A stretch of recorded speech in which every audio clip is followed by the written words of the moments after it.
سلاوی خوای گەورەتان لێبێت دەورانی ڤیددیوەکانی ترمان لابن لەسەر هەر بڕاندێک بێت ئەم جارە تێک پلس جیاوازە بۆتە جێگەی متمانەی کۆمپانیایەکی نوێ کە بۆ یەکەم جارە بەرهەمەکانی بۆ ئێمە دەنێرێت بۆ ئەوەی پێداچوونەوەی بۆ بکەین و ئەمەش سوپاس و ستایشی خودای گەورەی دەوێت کە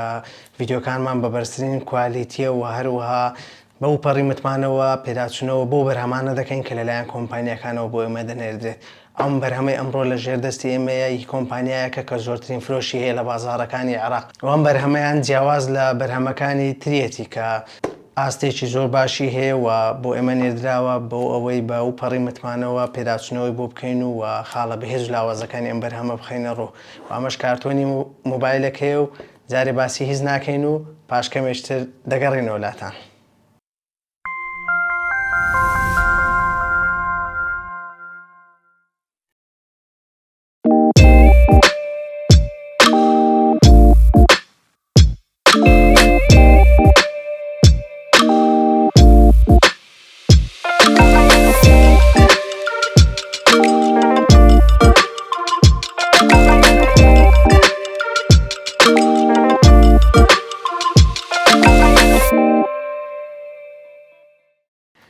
سلاوی خوای گەورەتان لێبێ من منسوور باسم لە تێک پلسەوە خۆم بە خۆشحاڵ دەزانم پشتیوان بە خودای گەورە دواتر پشتیوان بەوێ خۆشەویست لە ڤیددیۆی تایبەت و لە ڤیددیۆی نوێ لەگەڵتانین. ڤیددیۆ ئەمڕۆمان پێداچوونەوەی بە نوێترین مۆبایلی کۆمپانیای ئینفینێکس کە 0C5G کە کۆمپانیای ئینفینێکس بۆ یەکەم جارە بەرهەمەکانی بۆ ئێمە دەنێرێت و ئەمە یەکەم پێداچوونەوەیە بۆ نوێترین بەرهەمی کۆمپانیای ئینفینێکس و یەکەم بەرهەمەکە لەلایەن کۆمپانیاکەەوە بۆ ئێمە دەنێردرێت و شەرەفیان بە ئێمە بەخشیوە کە پێداچوونەوەی بۆ بکەین و ئێمەش سوپاسی ئینفینێکس عێراق دەکەین کە ئەو متمانەی بە ئێمە بەخشیوە بەرهەمەی بۆ من نارد کە پێداچوونەوەی بۆ بکەین. شایانی باسە ئەم بەرهەمە ئێستا لە بازاڕەکانیە دوای چەند ڕۆژێکی تر دەکەوێتە بازاڕەکان و بە فەرمی بەردەست دەبێت بۆ فرۆشتن. بەرهەمەکەمان کۆمەڵێک تایبەتمەندی گرنگی تێدایە و شایانی وەیە ئێمە باسی بکەین و پێداچوونەوەی بۆ بکەین و سەرەتاش لە چەند تایبەتمەندێکی سەرەکی مۆبایلەکە دەست پێ دەکەین و دواتریش دەچینە باسکردنی گشت تایبەتمەندەکانی مۆبایلەکە. مۆبایلەکەمان لە بەش پێشەوەدا خاوەندایەتی لە کامێرایەک دەکات بە ڕوونی 50 مێگاپیکسل بەڵێ 50 مێگاپیکسل کە توانای ڤیددیۆ تۆمارکردنی هەیە بە ڕوونی 4K و 6 فریم لە چرکەیەکدا کە ئەمەش جێگای دەستخۆشیە کە کامێرایەکی سەلفی ڤیددیۆ تۆمار بکات بە ڕوونی 4K و 6 فریم لە چرکەیەکدا و هەروە خاوەندایەتی لە ڕوونمایەکی چەماوە دەکات کە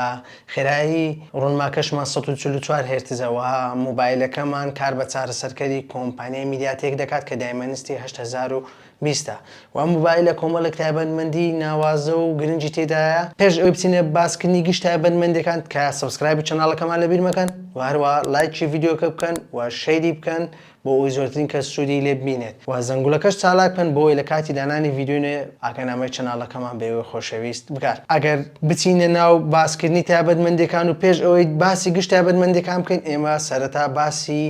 دیزایانی مۆبایلەکە دەکەین. مۆبایلەکەمان دیزاینێکی زۆر جوانی هەیە ئەوەی لە بەردەستی ئێمەیە ڕەنگە سەوزەکەیەتی کە لە بەشی پشتەوەدا سێدانە کامێرا هەیە و خاوەندایەتی لە سێدانە کامێرا دەکات کە سەرچەکەی 108 مێگاپیکسلە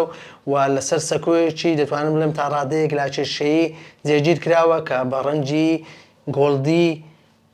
جێگیر کراوە کە ڕەنگێکی زۆر جوانی هەیە و دیزاینێکی ناوازەی داوە بە مۆبایلەکە و بوونی فلاشێکە و لە ناوەندی فلاشەکەش دووبارە بازنەیەکی شێوە گۆڵدی هەیە کە بە هەمان شێوە دیزاینێکی زۆر جوانی داوە بە مۆبایلەکە و هەروەها کامێرای مۆبایلەکەمە خاوەندارێتی لە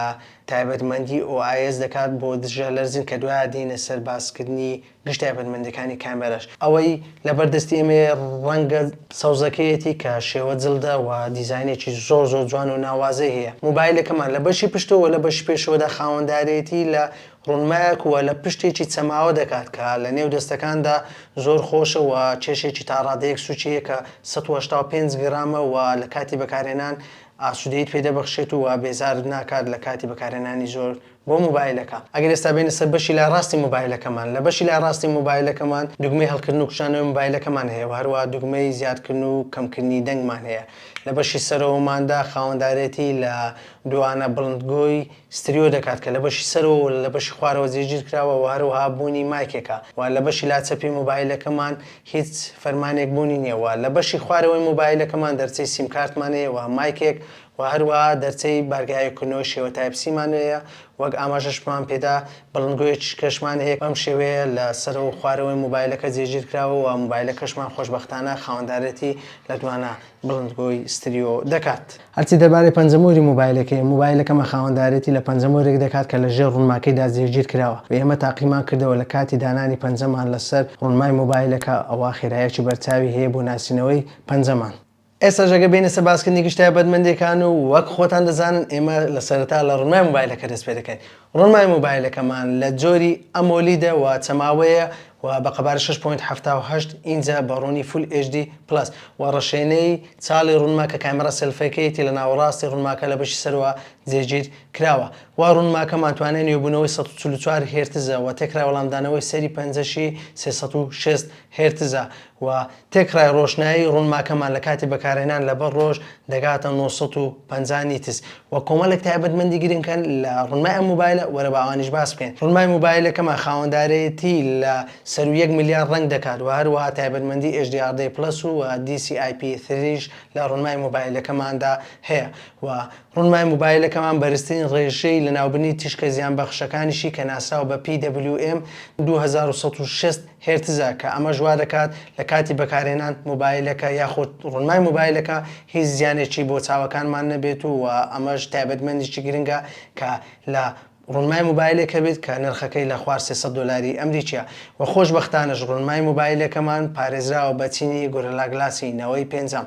چی دەربارەی چارەسەرکەری موبایلەکەمە موبایلەکەمان خاوەندارەتی لە نوێترین چارەسەرکەری کۆمپانیای میدیاتێک دەکات کە ئەویش دایمەنستی 8020 بە ڕایاڵەی 5G کە یەکەی ڕێخەری گرافیکەکەشی مالی G77 MC9 کە ئەم چارەسەرکەرە 6 نانۆمەترە و لە ئاستی خۆیدا توانایەکی زۆر باش پێشکەش دەکات و ئێمە لەسەر ئەم موبایلە تاقیمان کردەوە و توانایەکی زۆر باشی هەیە و چەندین یاریمان لەسەر تاقی کردەوە بۆ ئەرکە قورسەکان و بۆ ئەرکە مامناوەندەکان توانایەکی زۆر باش پێشکەش دەکات بۆ موبایلێک کە نرخەکەی لە خوار $300 ئەمریکیە. لە ڕووی ڕامەوە موبایلەکەمە خاوەندارێتی لە ڕامێک دەکات بە قەبارەی 12 گیگابایت و لە جۆری LPDDR4X و لە ڕێگەی ڕووکارە ناوازەکەی کۆمپانیای ئینفینێکسەوە دەتوانی قەبارەی ڕامەکەی زیاد بکەیت بۆ 21 گیگابایت ڕامەوە بەمەش 9 گیگابایت ڕامی تر دەچێتە سەر ڕامی موبایلەکەمان و لە ڕووی بیرگەوە موبایلەکەمان خاوەندارێتی لە بیرگەیەکی 256 گیگابایت دەکات لە جۆری UFS 3.1. هەمیشە ئێمە لە دوای چارەسەرکەی دێنە سەر باسی تایبەتمەندەکانی کامێرە و لە کامێرەی دواوە دەست پێ دەکەن بەڵام ئەم موبایلەیان جیاوازە پێویست دەکات لە کامێرا سەلفەکەی دەست پێ بکەین. موبایلەکەمە خاوەندارەتی لە کامێرایەکی پێشکەوتوی سێلفی دەکات بە ڕوونی 50 مگاپیکسل بەڵێ 50 مگاپیکسل کە توانای ڤیدیۆگرتەی هەیە بە ڕوونی 4K 6 فریم لە چرکەیەکدا. بەڕاستی ئەمە شتێکی نایابە و دەستخۆشی لە کۆمپانیای ئینفینێکس دەکەین کە لە موبایلێکی ئاوادا کامێرایکی جێگیر کردووە کە کامێرایکی سەلفەیە بتوانێت ڤیدیۆگرتە تۆمار بکات بە 4K 6 فریم لە چرکەیەکدا.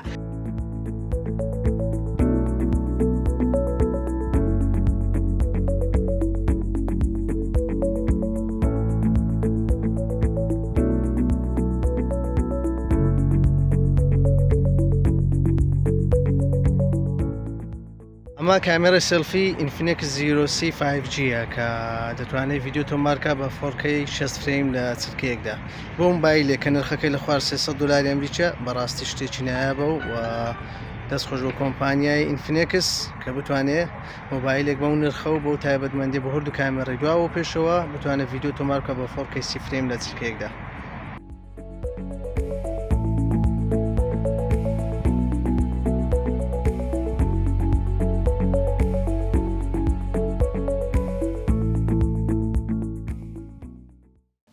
لە بەشی پشتۆردا موبایلەکەمە خاوەندارەتی لە سیستەمی سێدانە کامێرای پێشکەوتوو دەکات کە سەرچێکەی بە هەستەوەری کۆمپانیای سامسونگ کە HM6 و بە قەبارەیەک لەسەر 1.67 و بە ڕوونی 108 مگاپیکسل کە تیرەی کرانەوەی هاوێنەکەشی f1.65 و ئەوەی جێگەی خۆشحاڵیە کە کامێرای موبایلەکەمان خاوەندارێتی لە دژەلەرزینی ڕقەواڵەیی دەکات کە ناسراوە بە OIS کە ئەمەش توانایەکی باش پێشکەش دەکات لە کاتی گرتە ڤیدیۆدا و هەروەها ئێمە کۆمەڵک بینەمان پێگرتووە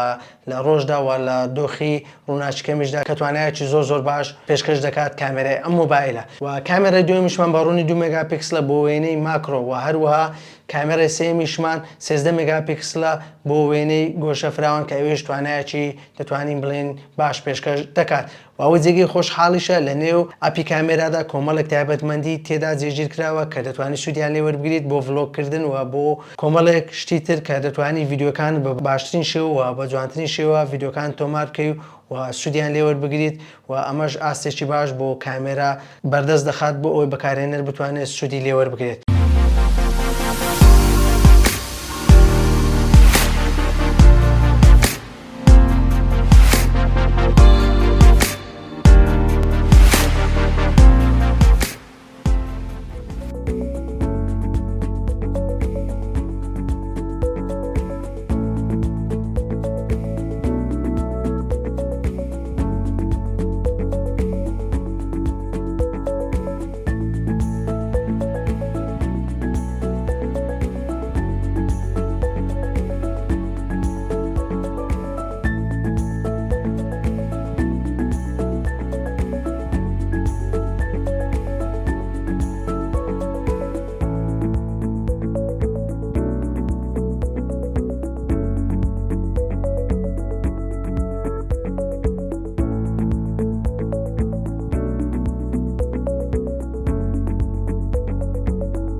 ئەیچی دەربارەی ڤیدیۆگرتە لەم مۆبایلەدا دەتوانی ڤیدیۆگرتە تۆمار بکەیت بە ڕوونی 4K و 6 فریم لە چرخەیەکدا بۆ یەک کامێرا نەخێر بۆ هەردوو کامێرای پێشەوە دواوە بەم ڕوونیە دەتوانێت ڤیدیۆ تۆمار بکات. بەڕاستی ئافرین بۆ کۆمپانیای ئینفینێکس بتوانێت توانای ڤیدیۆ تۆمارکردن بە ڕوونی 4K و 6 فریم بۆ هەردوو کامێرای پێشەوە دواوە لەم مۆبایلەدا بەردەست بخێت. ئەگەر ئێستا بینە سەربازکردنی ڕووکاری مۆبایلەکەمان مۆبایلەکەمان خاوەنددارێتی لە نوێترین ڕووکاری کۆمپانیای ئینفینێکس دەکات کە ئەویش XOS 3D کە بنچی دەکراوە لەسەر ئەندرۆیدی 13 وا ڕووکاری مۆبایلەکەمان تایبەتمەندێکی گرنگی تێدایە کە پێویستە ئاماژەی پێ بدەین کە ئەویش تایبەتمەندی زمانی شیرینی کوردیە کە لە ڕووکاری مۆبایلەکەمان هەیە و دەتوانی ڕووکاری مۆبایلەکەمان بکەینە زمانی کوردی و سوود لە تاوای تایبەتمەندەکانی ڕووکاری مۆبایلەکەمان بینین کە ئەمەش جێگەی دەستخۆشەوە ئێمە سوپاس کۆمپانیای ئینفینێکس دەکەین کە بتوانێت ڕووکارێک بە هەموو تایبەتمەندی و بە زمانی شیرینی کوردی بۆ بەکارهێنەران بخاتە بەردەست. هەرچی دەربارەی پاتری مۆبایلەکەمان خاوەنددارێتی لە پاترێکی قەبارە گەورە دەکات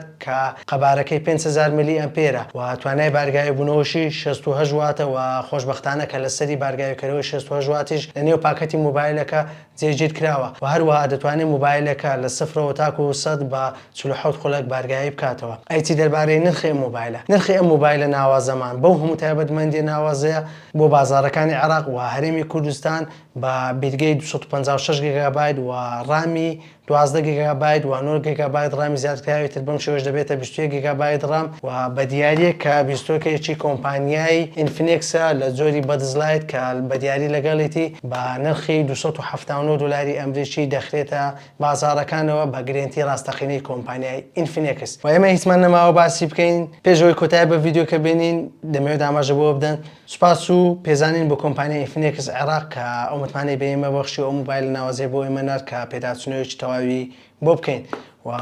چەناڵەکەمان سەبسکرایب بکەن و هەروەها لایک و شێری ڤیدیۆکانتان بینێتێت بۆی زۆرترین کەس سوودی لێ بینێت و زەنگوڵەکەش چاڵای بکەن بۆی لە کاتی دانانی ڤیدیۆنەوە ئاگەنامەی چەناڵەکەمان بێەوەی خۆشەویست بگات تاکو ڤیدیۆی داهاتوو و پێداچوونەوەیش داهاتوو بەخوای گەورەتان دەست پێدین و خواتان لەگەڵ.